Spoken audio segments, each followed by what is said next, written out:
Muy buenos días, comandante Timochenko. Primero que todo queremos agradecer el espacio que usted le está dando a las comunidades indígenas, porque consideramos que es muy importante que nuestras comunidades escuchen desde su propia voz qué es lo que en realidad está pasando, cómo va el proceso de negociación acá en La Habana y hay mucha desinformación en nuestras comunidades y queremos pues de que usted sea el primer actor que le anuncie a nuestras comunidades muchas preguntas y aclarar muchas dudas, ¿sí? Por eso hoy estamos aquí, ¿sí? Con usted para hacerle varias preguntas. Entonces, dentro de esas preguntas... Pero yo primero que todo quiero agradecerle la invitación y la presencia de usted y los demás compañeros que nos han estado acompañando en estos días de bastante discusión, bastante debate, de bastante intercambio, que creo que ha sido muy importante. Y poder rematar esta reunión ya cuando ustedes se encuentran a punto de partir para la patria, los envidio. Pues qué mejor posibilidad me han dado ustedes de enviarles mi saludo fraterno, camaraderil y solidario a todas las comunidades indígenas. Entonces aquí estoy a su disposición. Aclarar todas las dudas va a ser difícil. Yo creo que podemos aquí dar unos lineamientos, pero lo más importante son las conclusiones que han salido de este intercambio, que como ustedes saben no fue suave, no fue fácil. Tenemos, no digamos propiamente diferencias, pero hay interpretaciones equivocadas de muchas cosas. Y este escenario ha permitido limar de pronto esas asperezas, resolver esas dudas e inquietudes y lo principal, de acuerdo a las conclusiones que leí ahora rápidamente, se están creando unos espacios que ahora nos toca es implementarlos, ya quedaron en el papel, unos espacios que nos va a permitir interlocutar en función de todo lo que aquí se está haciendo. Una de las primeras preguntas que tenemos los pueblos indígenas es ¿por qué las FARC decidió terminar con el conflicto? Mire, esa pregunta siempre la ha hecho mucha gente y yo creo que es cuando no se conoce la historia de las FARC. Las FARC nacen fruto de la agresión del Estado sobre una región campesina conocida como Marquetalia. De cuando se supo de esa agresión, los marquetalianos, encabezados por Manuel Marulanda, Jacobo Arenas, le escribieron a todas las personalidades importantes en Colombia, en el mundo: no hagan eso, no nos ataquen, no hay justificación para que nos ataquen. No fue posible. Y a pesar del ataque, del bombardeo que se vino, y de allí es donde nacen las FARC, que asumen la decisión de organizarse, elaboran un programa agrario, porque al fin y al cabo el tema agrario siempre ha estado en el fondo de este conflicto, pero se sigue planteando la salida política, e incluso la introducción de ese programa agrario lo dice: buscamos las vías pacíficas para luchar por lo que pensamos y por lo que creemos, pero nos fueron cerradas. Pero nunca las FARC dejó de insistir en buscar las vías pacíficas. Incluso en esa etapa hubo intercambios en aquella época de los guerrilleros que estaban en Río Chiquito con el general Valencia Tovar. Después le puedo así recordar, hubo intentos de conversar con el gobierno de Alfonso López Michelsen. Intentamos dialogar con la Comisión de Paz que formó un nefasto gobierno, el de Turbay Ayala, que ustedes conocerán la historia de lo que en ese gobierno sucedió. Pero asistimos al escenario que él creó, no fue posible. Se nos abren las compuertas cuando el gobierno de Belisario Betancur se avanzó bastante, pero volvió y se cerró la posibilidad. Después llegamos a Caracas, a Tlaxcala, después estuvimos en el Caguán, siempre tratando de abrir esa compuerta que nos permitiera terminar el conflicto armado de manera pacífica, a través de un acuerdo. Ahora las condiciones son distintas, porque se pregunta: ¿y por qué en esos momentos no se alcanzó? Porque la clase dirigente no tenía en mente abrir esas compuertas. Ahora todos los hechos nos están indicando que la están abriendo, eso sí, forzados y abriendo el espacio más reducido posible, pero lo están haciendo. Entonces, si hay la posibilidad de paz, nosotros creemos en la paz. Creemos que los conflictos en una sociedad se pueden resolver a través del diálogo, de la concertación, sin necesidad de matarnos. Entonces lo que estamos es aprovechando una oportunidad para crear las condiciones que en Colombia no se siga matando la gente porque piensa distinto al que está en el poder. ¿Qué actos reivindicativos o simbólicos ustedes tienen pensado para las víctimas indígenas que fueron caídas y que están en lo que fue de este conflicto armado? Mira, yo creo que una de las grandes ganancias en este proceso, a diferencia de otros, incluso como ejemplo a muchos procesos que han habido en el mundo, que en el centro de lo que hemos venido acordando están las víctimas, independientemente de su origen étnico o de su origen racial o de su origen social o de qué clase social es. No, todas las víctimas que ha tenido este conflicto han estado en la mente y en el centro de lo que hemos venido acordando, y los acuerdos van encaminados hacia allá, que hay que resarcir el daño que ha producido el conflicto. Queremos, hay el acuerdo de justicia, donde se habla de justicia, verdad, reparación y no repetición. Yo los invito, en el acuerdo que se ha hecho ahora es que se van a crear escenarios para hacer una buena y verdadera pedagogía de paz, que cuando tengan la oportunidad de estudiar en detalle ese acuerdo, profundicen sobre él y miren la magnitud de lo que hemos acordado, que además ustedes son la prenda de garantía para que eso se cumpla, porque esa es la idea. Decir, no, eso lo va a hacer las FARC, no, y las FARC los miramos a ustedes como colombianos, somos colombianos, independientemente de nuestro origen, y queremos a Colombia, queremos nuestra patria, y queremos que Colombia viva en paz. Eso es un elemento que nos une por encima de cualquier otra diferencia. Entonces, todo lo que allí se ha acordado, el tema de la tierra, que ya le decía antes, está en el trasfondo del conflicto, es un tema que afecta profundamente a las comunidades indígenas. También los invito a que miren en detalle lo que allí se ha acordado. Allí no se excluye a nadie por su origen racial, étnico, y mucho menos, ni lo haríamos nosotros, que siempre hemos tenido en cuenta las reivindicaciones de los pueblos indígenas, mucho menos nosotros acordaríamos algo que los fuera a afectar. Hay que estudiar. Bueno, habrán cosas que tocará en el camino concertarlas, vemos cómo se van a implementar, todo no está hecho, porque apenas va a ser un acuerdo. El día que le demos la firma a ese acuerdo final es que comienza el trabajo duro, no es que comienza la paz, comienza el trabajo duro para sentar las bases de la paz, y en función de eso entonces tenemos que encontrarnos con todos los sectores sociales, campesinos, estudiantes, mujeres, indígenas, negritudes, todos los que componemos a nuestra patria, para ver cómo vamos abriendo el espacio y vamos juntando esfuerzos para construir esas bases hacia la paz. Qué bien, comandante. Comandante, ¿qué pasará con los excombatientes? Mire, esa es una parte que todavía está en discusión. No lo llamamos excombatientes, porque nosotros seguimos siendo combatientes, ahora sin armas, combatientes por la paz. Por la paz, con justicia social. Con la paz, sin hambre. No es justo que en lo que va corrido del año, para hablar de un solo caso, en La Guajira ya hayan muerto 38 niños por desnutrición, uno de los departamentos que mayor regalía reciben a raíz de la explotación del carbón. Entonces, esa paz que vamos a construir va en función de construirla sin hambre, con dignidad, con trabajo, con estudio, pero eso, vuelvo y lo repito, eso no lo determina el día que se firma, eso ahí comenzamos a sentar las bases para construir ese sueño, y ahí cabe el sueño de los pueblos indígenas, de las negritudes, de las mujeres, de los jóvenes, y en especial aquí tiene que jugar un protagonismo muy importante la juventud. Por eso a mí me emociona estar al frente suyo, viene una mujer joven en estas lides en función de las reivindicaciones de sus pueblos. Listo, ese es en el caso, digamos, de los que...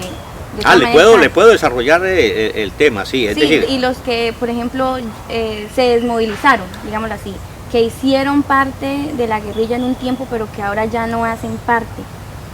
Aquí hay cabida para todo el mundo. Nosotros esa decisión la estamos construyendo entre todos. Nosotros también tenemos unos eventos democráticos que es donde decidimos lo que vamos a hacer. Y ya ese paso final lo tiene que definir una Conferencia Nacional de Guerrilleros. Es un evento donde van delegados de toda la guerrillerada. No hemos determinado todavía si va a ir uno por cada 20, por cada 30 o por cada 50 guerrilleros. Esos delegados llevan las opiniones del grupo que representan y van a defenderlas allá en ese colectivo que se llama conferencia. Entonces, nosotros estamos comenzando ya a preparar la 10ª conferencia, que es la que va a definir el paso que vamos a dar y cómo lo vamos a dar. Y ahí vamos a llevar también las propuestas que hay en función de cómo no nos desmovilizamos, sino que nos reintegramos y nos movilizamos desde el punto de vista político. Y pues lo más seguro es un evento democrático, allí a nadie se le va a poder obligar que diga, no, yo ya no quiero más, me voy para mi casa, pues se irá para su casa. Ahora, la idea nuestra es mantener el colectivo. ¿De qué manera? Como le decía, eso está en construcción, pero estamos pensando. Buena parte de nuestra gente no tiene formación académica. La guerrilla la integra gente del pueblo, gente que no pudo estudiar, la gran mayoría. No quiere decir que no haya gente que haya estudiado, sí, pero la mayoría. Entonces estamos pensando en planes para ellos. Buena parte de nuestra militancia tiene un conocimiento acumulado. Por ejemplo, los enfermeros nunca pasaron por una escuela. Nosotros tenemos enfermeros que casi no saben ni leer ni escribir, pero hacen cosas mucho más arriesgadas que un médico y tienen mucha más experiencia que muchos médicos. Esa sabiduría, ese conocimiento, hay que validarlo y hay que ponerlo al servicio del proyecto de la sociedad colombiana. Pero hay compañeros que se han especializado en hacer pan, les gusta hacer de comer. Bueno, todo eso tenemos que trabajarlo, como algunos querrán ser abogados, querrán ser médicos, querrán ser ahora esto moderno como era la informática. De todo eso lo estamos pensando, en cómo los incrustamos en la vida productiva, pero también en la vida política, y sobre eso también hay acuerdos con el gobierno, para incrustarnos en la vida política con garantías, no solamente para nosotros, sino para todos los sectores, en especial de oposición. Listo. La siguiente pregunta. Las FARC, ¿qué le proponen al país? ¿Qué le proponen al movimiento indígena, específicamente a la ONIC? En este momento, y después de esta importantísima reunión que ha habido, yo creo que la propuesta es que caminemos juntos, que coincidimos en los intereses, que lógico, ustedes tienen una cosmovisión, es que llaman, del mundo distinta y todo, que de pronto se encuentra con la que tenemos nosotros, que tampoco tenemos la culpa de eso. Pero en lo fundamental tenemos intereses comunes. Y esos intereses comunes, yo estoy seguro, y viendo las conclusiones de este evento, se van a afianzar. Esos lazos se van a afianzar. Porque también tenemos que ser ejemplo para atraer otros sectores que no están ahí. Hay otros pueblos indígenas que necesitamos también que nos acompañen. Entonces necesitamos eso. Si no todos, la gran mayoría nos apoyen, y por eso es tan importante conversar y poder dilucidar las inquietudes que hayan, porque se desinforma mucho. Entonces estaba diciendo que los íbamos a sacar de sus territorios, que las zonas campamentarias iban a violar los derechos indígenas. Bueno, cantidad de especulaciones que son propias de a veces cuando hay incertidumbre. La incertidumbre a veces genera especulación cuando no hay información, se genera el rumor. Y como hay enemigos de la paz, ellos son muy interesados en aprovechar ese de pronto desconocimiento, esa falta de información, para generar rumores que crean prevenciones. Yo creo, pues aquí no la voy a entrevistar a usted, pero yo creo que hemos logrado desarmar un poco las prevenciones que habían, naturales, y las comprendemos. Hay prevenciones en nuestros guerrilleros, con los que tenemos el contacto día a día. Aquí en la delegación, aquí en La Habana, los que están en esto, a nosotros cada rato nos toca hacer reuniones para aclarar, porque a veces se distorsiona lo que se acuerda, salen noticias direccionadas en función de generar confusión. Entonces, ¿cómo será allá donde no llega la información de primera mano? Entonces, esos distorsionadores lo aprovechan, y por eso es muy importante que consolidemos estos espacios. También queremos saber y también queremos que le cuente a nuestras comunidades indígenas cuáles han sido las negociaciones más importantes que han avanzado en este diálogo con el gobierno. Es decir, ahí decir que es importante más, todo se complementa. Hay una agenda. Yo creo que lo que hemos logrado hasta ahora es muy importante, pero todo se complementa. El tema de tierras, esa reforma agraria integral, todo lo que en ese sector de la tierra el llegar a acuerdos para comenzar a implementar políticas que nos permitan darle el uso a la tierra que se merece y darlo en la concepción del medio ambiente, en lo cual ustedes tienen mucha experiencia y pueden ayudarle mucho a la sociedad colombiana. Cómo aprovechamos la naturaleza pero sin afectarla. Cómo no vamos creando comodidades que a la larga van a destruir la especie humana. Pero está el de participación política, que también es muy importante, que en esto favorece a todo el mundo, a ustedes, la posibilidad de ampliar esos espacios, que en eso coincidimos. Son espacios muy restringidos, donde se restringe la democracia, necesitamos ampliar la democracia, que se tenga en cuenta de verdad la gente, no en cuenta a la hora de las elecciones, sino que sea su participación de verdad incida, que logremos sacar la corrupción de la vida política colombiana, un cáncer que hay que extirparlo, y entre todos tenemos que hacerlo. Y esa va a ser una lucha muy dura porque ya es una cultura. Ya se supone que ya para hacer política hay que siempre comprar votos, hay que repartir almuerzos, hay que repartir cosas. Y ese es el cambio para hacer una política de una manera distinta, de una manera nueva, que interprete el sentir de las mayorías. Siempre va a haber conflictos, siempre va a haber gente que piense que aquí es mejor sembrar papa y otros dirán que no, que ahí es mejor sembrar otra cebolla. Bueno, ese tipo de discusiones, como por poner un ejemplo, eso se van dirimiendo en el colectivo y de manera democrática. Pero está el tema también de sustitución de cultivos, un acuerdo muy importante que le va a quitar la base a ese fenómeno tan complejo que nos ha hecho tanto daño en la sociedad colombiana, que es el narcotráfico. Pero está también el acuerdo de víctimas, un acuerdo único que lo han saludado en el mundo, personas que conocen mucho del tema y gente que ha vivido otros procesos, dicen, no, ustedes sí tuvieron en cuenta lo que nosotros aquí no tuvimos en cuenta. Que sobre eso pues hay que hablar mucho, ¿no? Imposible aquí en una entrevista ya comenzar uno a detallar eso. Pero va a ser muy importante porque, repito, en el centro están las víctimas y es un sistema integral de verdad, de justicia, de reparación y de no repetición. Que todavía hay cosas que todavía falta concretarlas, por ejemplo la elección de los magistrados que van a formar esos tribunales, que sobre eso se especula, ¿no? Que van a ser magistrados nombrados por las FARC. No, miren en detalle el acuerdo cuál es. Absolutamente, eso va a ser unos tribunales que van a ser nombrados por un grupo que se selecciona de gente muy idónea en función de eso y de integridad moral. Y bueno, estamos en el acuerdo del fin del conflicto, ¿no? Que está lo del cese al fuego, que ya lo ratificamos en el evento del 23 con el presidente Santos. Nos parece un acuerdo muy importante porque ahí podemos decir, al implementarse ese acuerdo, podemos decir, terminó la guerra. Casi que lo decimos ahora, nosotros llevamos prácticamente ya un año de cese al fuego, unilateral, y todo el mundo lo reconoce en Colombia que se ha sentido, que ha disminuido. Me contaban, por ejemplo, que un mes de este año en los hospitales militares no entró un solo herido ni un solo mutilado. O sea, ¿cuántas vidas se podría balancear de los nuestros también?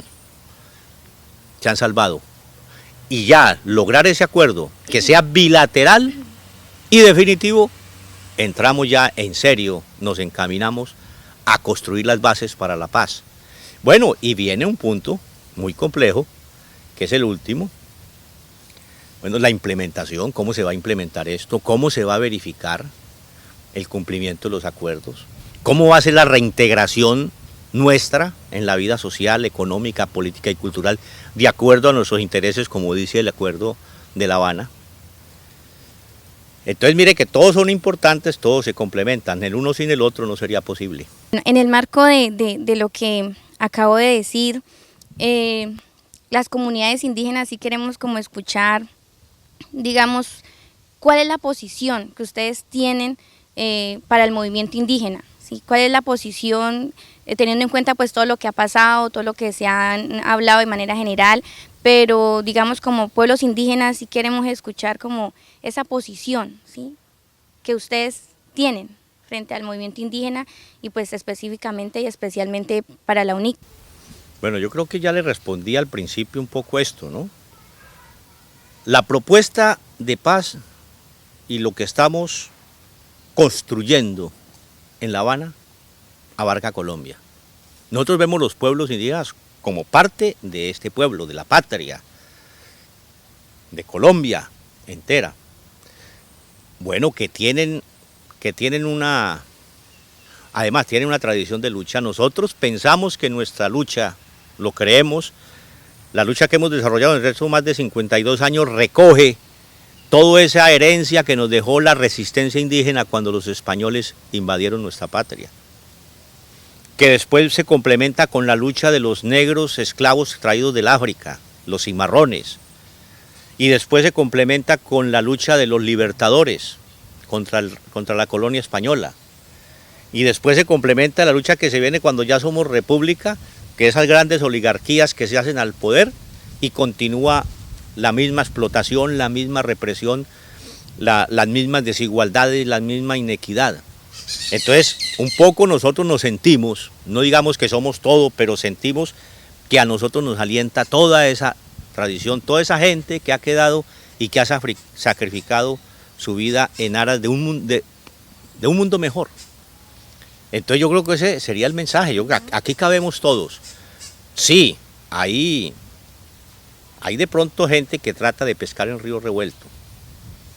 Y estas dinámicas a veces son muy complejas y por eso quiero reiterarle a la UNIC, pero también a todos los pueblos indígenas, aquí estamos, dispuestos a resolver las inquietudes que tengan, dispuestos a compartir, porque además, mire, ese acuerdo de víctimas, eso no fue construido por nosotros solos, no, estuvimos aquí en la mesa, pero eso fue construido consultando la opinión de la gran mayoría de las organizaciones de víctimas que hay en el país, escuchándole.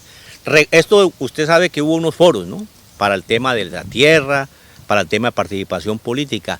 Nosotros sagradamente recogimos las conclusiones de esos foros y tratamos de esas propuestas de introducirlas dentro de lo que se acordó en La Habana. Y teniendo en cuenta eso, también queremos saber, digamos, listo, ya pasó el conflicto armado, sí que fue duro, pero ahora, ¿qué viene con el posconflicto? ¿Qué nos espera a los pueblos indígenas o qué le espera, teniendo en cuenta, pues, ahora el nuevo tema que es el posconflicto? Nosotros no hablamos de posconflicto, hablamos de posacuerdo, porque el conflicto sigue.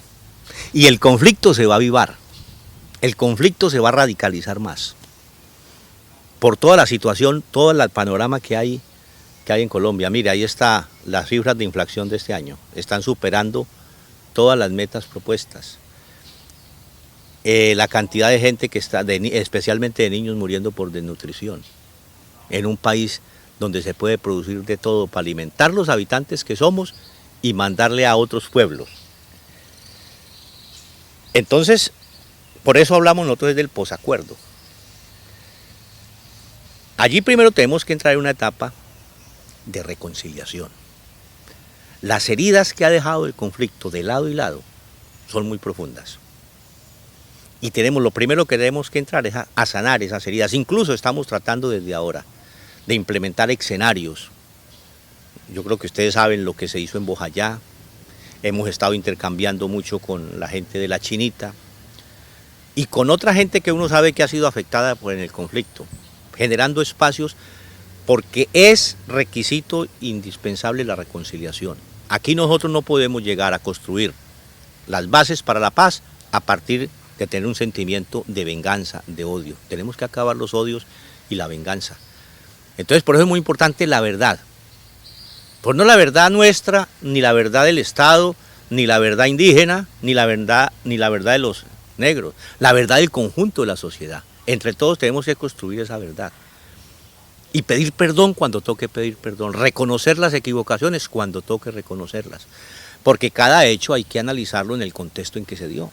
Porque es que uno dice, no es muy fácil desde aquí tranquilamente juzgar a alguien que cometió X o Y error incluso, pero no se piensa por qué y qué lo indujo a cometer ese error. Ahora, la guerra es una actividad que realmente genera una dinámica muy compleja que a veces sobrepasa a sus mismos protagonistas. Y hay cosas que uno no quisiera que se dieran pero se dan desafortunadamente. Entonces aquí no es a echarnos pullas, a tirarnos es que usted me dijo esto, es que usted hizo esto. No, ¿qué hicimos entre todos? Para comenzar entre todos a sanar esas heridas tan profundas que el conflicto le ha dejado a la sociedad colombiana. Muchas gracias. Comandante, hace rato usted nos comentaba pues que, digamos, ustedes también son impulsores de cuidar el medio ambiente. Nosotros como pueblos indígenas toda la vida hemos luchado para proteger, cuidar nuestros territorios, nuestros páramos, nuestros sitios sagrados, y por eso queremos que usted le comente a nuestros pueblos indígenas, ustedes están apoyando estos megaproyectos o esos proyectos de concesiones mineras que dañan al medio ambiente.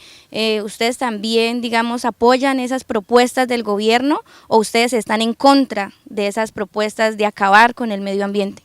No, nosotros desde el principio tenemos una posición muy clara. Además, eso parte de una política de la clase dominante que la denomina el neoliberalismo, donde se están implementando una serie de megaproyectos en que no importa que se arrase lo que se arrase, lo importante es sacar la riqueza. Nosotros nos oponemos a eso. Y yo creo que una de las banderas más altas que debemos levantar entre todos, cuando ya logremos parar la guerra, es la lucha contra eso. Pero es entre todos, entre el pueblo. Y es el pueblo el que puede parar eso. Muchos a veces nos dicen, compañeros, pero ahora se van ustedes de aquí y vienen las transnacionales. Pues sí, nosotros sabemos que les hemos creado problemas. ¿Y cuál es el problema que les creamos? Que les cuesta más caro el proyecto, implementarlo, pero que lo implementan. Si van a explotar una mina, ahí podemos poner un frente guerrillero, ellos ponen 5 batallones o 5 brigadas. Y hasta que implementan, les salen más caro. Ellos quieren reducir costos, pero nosotros por eso no vamos a cambiar nuestra forma de pensar y de ver el mundo. En eso coincidimos completamente. Claro, de la naturaleza, nosotros somos parte de la naturaleza. Yo siempre he creído que cuando uno habla del medio ambiente y de la conservación de él, tiene que sentirse uno como el centro de ese medio ambiente. Y uno tiene que resolver sus necesidades básicas. Y la resuelve a partir de ¿qué? De la naturaleza, pero también respetándola. Entonces, si necesitamos riquezas y están ahí, pues hay que sacarlas. Pero ¿cómo las sacamos? ¿Y en qué medida y en qué proporción? Nosotros estamos porque aquí lo que están, esto es la cultura del consumismo, es consuma y consuma. Para nosotros enriquezcasen y enriquezcasen. Esa no es nuestra concepción del mundo y creo que en eso como que coincidimos, ¿no? Una más. En su vida guerrillera, o sea, cuando fue guerrillero, ¿qué cambiaría en esa vida? ¿Qué cambiaría yo? Un poco me parece mucho una pregunta que me hacen mucho, ¿de qué se arrepiente? No, es decir, si uno se pone en el día a día, yo siempre he dicho algo que además es cierto y lo he pensado desde que el día que llegué a la guerrilla. ¿Por qué no me vine antes para la guerrilla? ¿Y por qué no estudié mucho más para ayudar más en la guerrilla? Si tocara volver a empezar, me vendría más joven y con más conocimientos. Comandante, bueno, nosotros en este marco pues de la negociación, de avanzar en la paz, digamos hay una preocupación y queremos que usted le cuente al país y que también le cuente a los pueblos indígenas, digamos, qué fue exactamente lo que pasó la semana pasada en el Meta, ¿sí? Porque, digamos, hay muchas versiones, pero qué más importante que usted le cuente al país y a los pueblos indígenas qué fue lo que realmente sucedió. Bueno, yo acabo de dar una declaración explicando eso ahí largamente, lo puedo resumir, o resumir no, porque hay que contextualizar. Ahí en el acuerdo del cese al fuego se crea un mecanismo de verificación y monitoreo que está compuesto por Naciones Unidas, representantes del gobierno. Planificamos reunir el ente nacional aquí en La Habana. O sea, son 9 compañeros nuestros que conforman el ente nacional y traer los jefes regionales. Son 8 regiones que van a haber de verificación, entonces traer los 8 jefes. Esa gente, esos compañeros nuestros están en los campamentos. Entonces se hizo un plan para traerlos de los campamentos, eso hay unos protocolos. El protocolo es que se da una coordenada donde el helicóptero llega a recogerlo. Entonces, para evitar cualquier incidente, se establece un cuadrante de X kilómetros a la redonda y ahí suspende el ejército operaciones. Suspende, no es que se vaya, no, que suspende cualquier tipo de operación.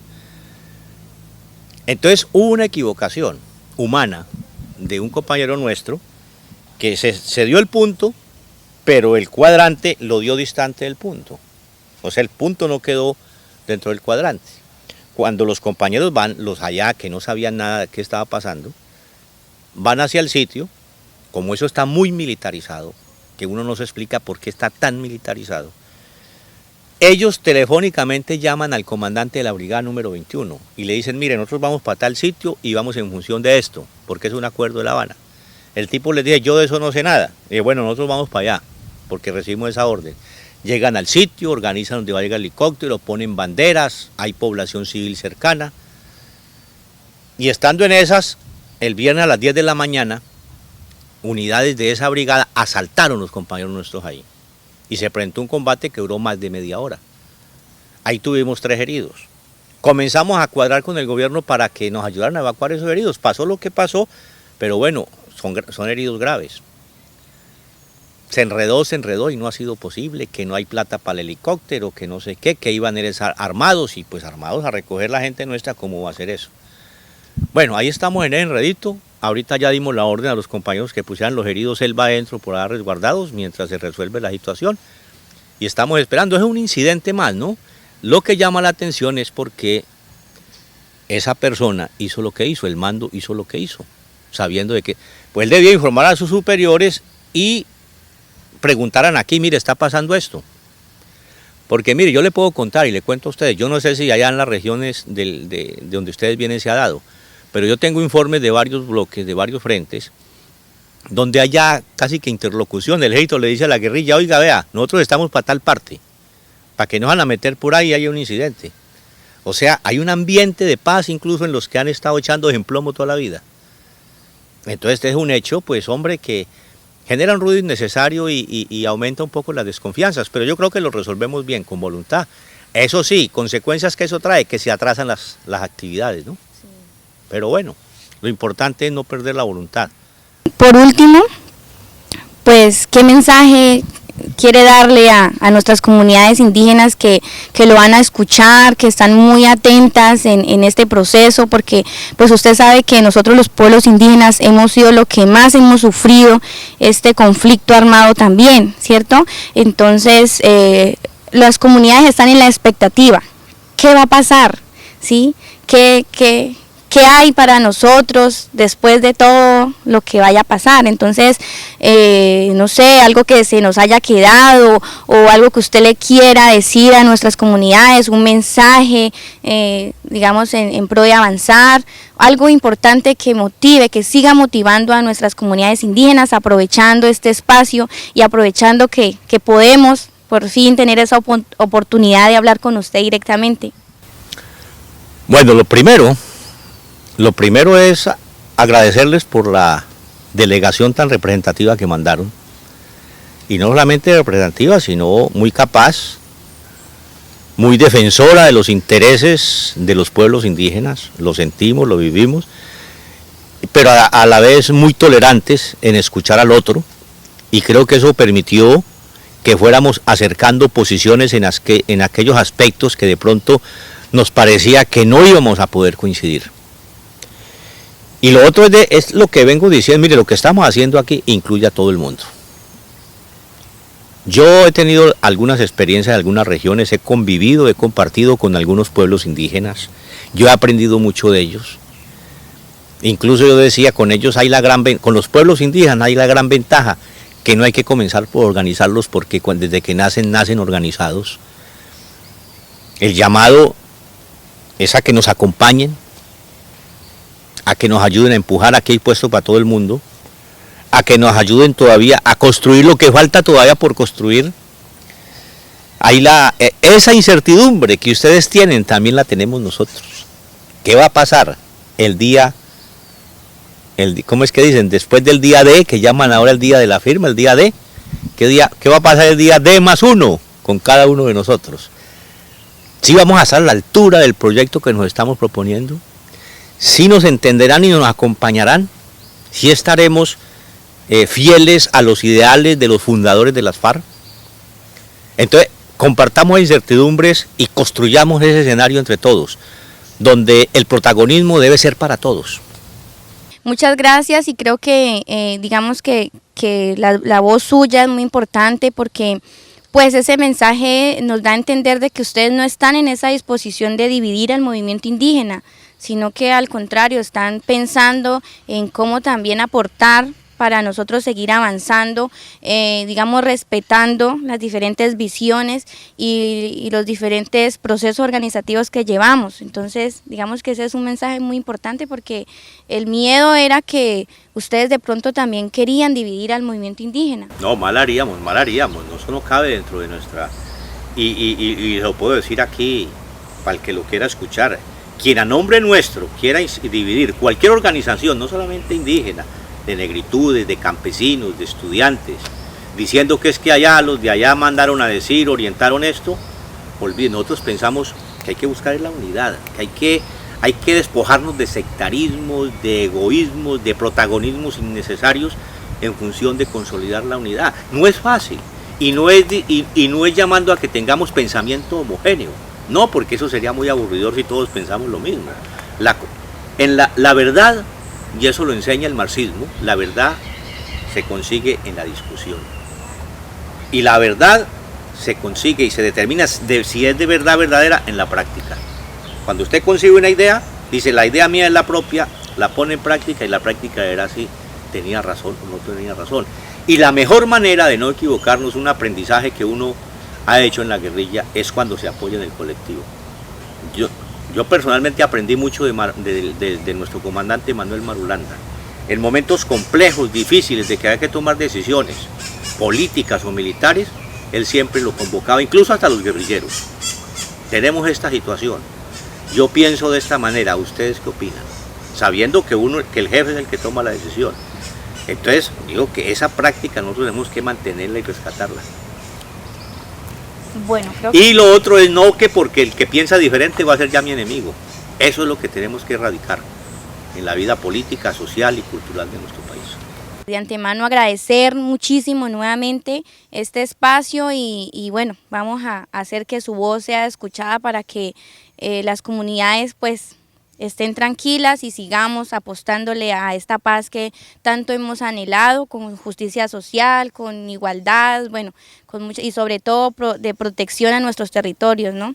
Entonces creo que agradecerle muchísimo este espacio y creo que eso es todo. Yo creo que nos vamos a estar viendo muy pronto, nuevamente. No sea hasta la primera ni última, nos sigamos viendo. Muchísimas gracias. Gracias a usted, de verdad, con mucha sinceridad, muchas gracias. Bueno.